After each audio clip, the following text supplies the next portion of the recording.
Hello everyone and welcome to the 4th episode of Sam's Got Your Back, where you ask the questions and I'm here to support you. Let's go through the questions. First question is, I started my business 3 months ago. I was very excited when I started and now I can't find the motivation to wake up and work. What do you think I should do? First of all, 3 months is, you're still an infant in the cycle of a business. You're still an infant. You're like an embryo. Okay, so you still didn't start yet. If we're looking at the cycle, when you first start, you're very excited about starting the business. And then what happens is that you start to see how hard it is, so you get discouraged, so your excitement goes down, you become actually demotivated. It's actually a cycle. There's actually studies around this.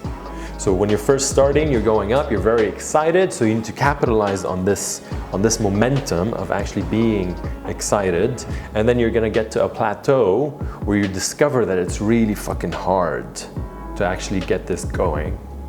So you actually become depressed.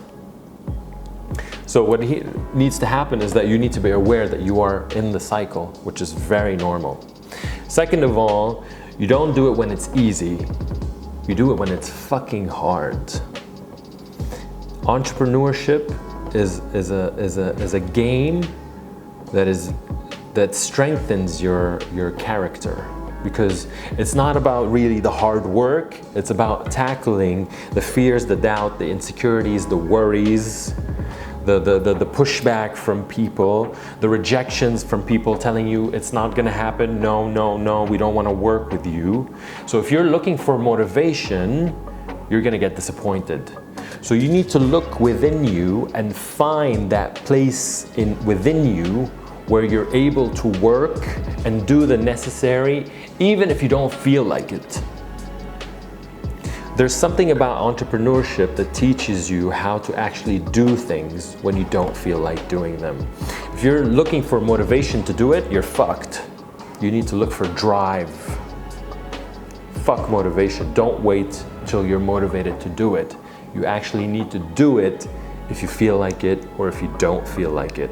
That's how you're gonna get yourself to the next level. And then on that cycle, once you actually get used to it, because you're still 3 months in the game, you need to wait another 6 months, and then you start getting used to what's going on, and then you're like, oh, now I know what to expect, but you still have to do the things even though you don't feel like doing them. So keep persisting, keep pushing. Don't wait for motivation. We're looking for drive, and this is going to strengthen your character to become the person that is the most unlimited version of themselves. Most of the work is here, not on the outside at this stage in your life, in the cycle. So stay strong and keep pushing forward. Second question. I have doubts sometimes when it comes to my girlfriend. I sometimes think she's cheating on me. I find myself secretly checking her phone. Interesting. I know it's wrong. What do you think I should do to overcome my trust issues? First of all, you have awareness that you have trust issues. Okay, that's amazing. Okay, so you know you need to work on this. Second of all, go to your girlfriend, tell her I have a problem with this. I don't trust people, and tell her why you don't trust people. Maybe it's because someone betrayed you, maybe it's because someone cheated on you, maybe someone did something bad to you and you don't trust people, okay? And tell her, I need your help to overcome this issue, okay? If she really loves you, she shouldn't judge you. She should be actually helping you through the process, okay? We're not perfect.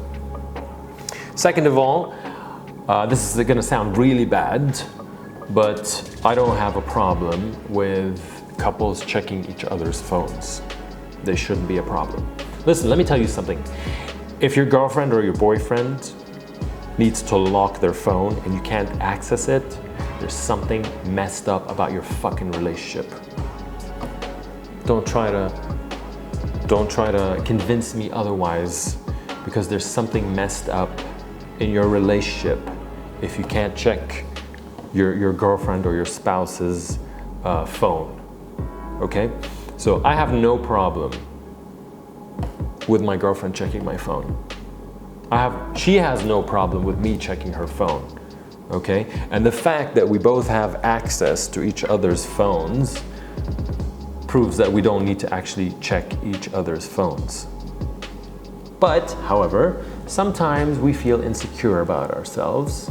It happens, you're not feeling too good about yourself, you're going through shit, I don't know, changes are happening in the relationship, your girlfriend or your boyfriend is acting a little bit weird, whatever it is, there's no problem with you looking at your girlfriend's phone, or she's looking at your phone sometimes, because we become insecure about ourselves. My girlfriend, sometimes she's not feeling too good. She's like, all right, I want to see this, or we take it very lightly.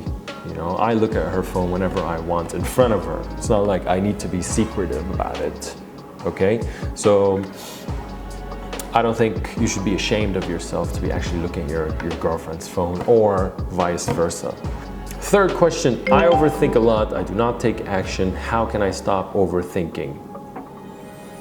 By being aware that you're overthinking, that you're wasting time. The antidote for overthinking is taking action. You must kill overthinking by taking action. Let your body move first before your mind actually stops you from doing it.